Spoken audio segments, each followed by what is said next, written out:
बाजिंद भाग दुसरा यामध्ये लेखकाने पावसाळ्यातील रायगड परिसराचं आणि धनगरवाडीच्या जीवनशैलीचं अतिशय सुंदर वर्णन इथे केले आहे. ते वाचताना जणू आपण त्या काळात पोहोचतो आणि पावसाळ्यात धनगरवाडीला एकदा तरी भेट द्यावी अशी इच्छा निर्माण होते. तर चला सुरू करूया भाग दुसरा. सखारामचा मुलगा बाळ्या आणि साखर पांडूने सगळी हकीकत सांगितल्यानंतर सखाराम आणि गावकऱ्यांनी आता ही गोष्ट जातीने रायगडावर सांगून याचा बंदोबस्त करायचा असे ठरवले. त्या रात्री झोपताना बाळ्या आईला सगळं सांगत होता.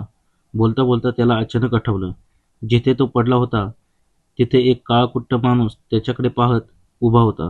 ही गोष्ट त्याने लगेच सखारामलाही सांगितली. टकमक दरीसारख्या निर्मनुष्य ठिकाणी आपल्या वाडीतील मेंढपाळ सोडला तर दुसरा कोणी असू शकतो याचं सगळ्यांनाच आश्चर्य वाटलं. कोणीतरी गुराखी असेल, वाट चुकून आला असेल असं म्हणत सखारामने विषय बाजूला सारला. दुसऱ्या दिवशी सकाळीच रायगडावर जाण्याचं ठरलं. सोबत कोण कोण जाणार हे ठरवून तयारीला सुरुवात झाली. वाडीतील त्याचे 3 जिवलग मित्र मल्हारी, सर्जा आणि नारायण हे तिघेही अंगाने मजबूत, धाडसी आणि सखारामवर जीवापड प्रेम करणारे होते. ठरल्याप्रमाणे तिघे मित्र अंगावर घोंगडी, खांद्यावर भाकरीची झोळी आणि हातात फरशी कुऱ्हाड घेऊन सखारामच्या दारात हजर झाले. सखारामने स्वतःच्या आणि मित्रांच्या कपाळाला भंडारा लावला. राधिका आणि अंबिका यांचा निरोप घेऊन ते निघाले. तोपर्यंत रिमझिम पाऊस सुरू झाला होता. सोबत म्हणून त्यांनी एक घोडा घेतला आणि त्यावर जेवणाची थैली बांधली.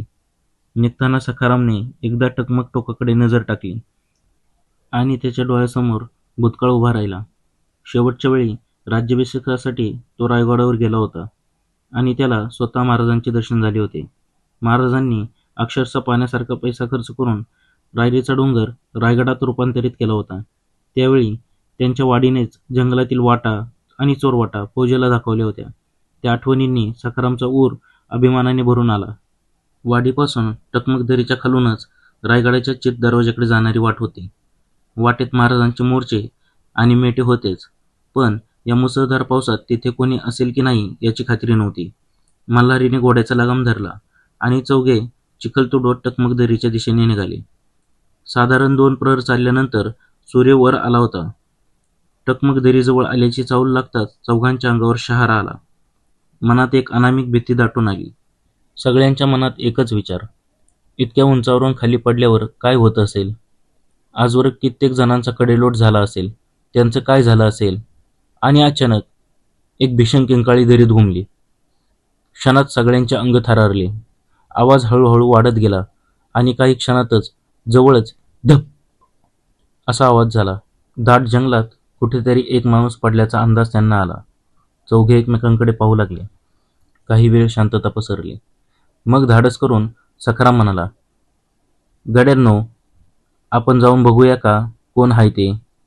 मल्हारी, सर्जा आणि नारायण प्रश्नार्थक नजरेने त्याच्याकडे पाहू लागले. इतकी वर्ष गाव ज्या भीतीखाली जगत होतं त्या गोष्टीला इतक्या जवळ जाण्याचं धाडस सखाराम करत होता. आता पुढे काय होणार, तो माणूस कोण होता हे पाहण्यासाठी पहा बाजींचा पुढचा भाग. जय हिंद, जय शिवराय.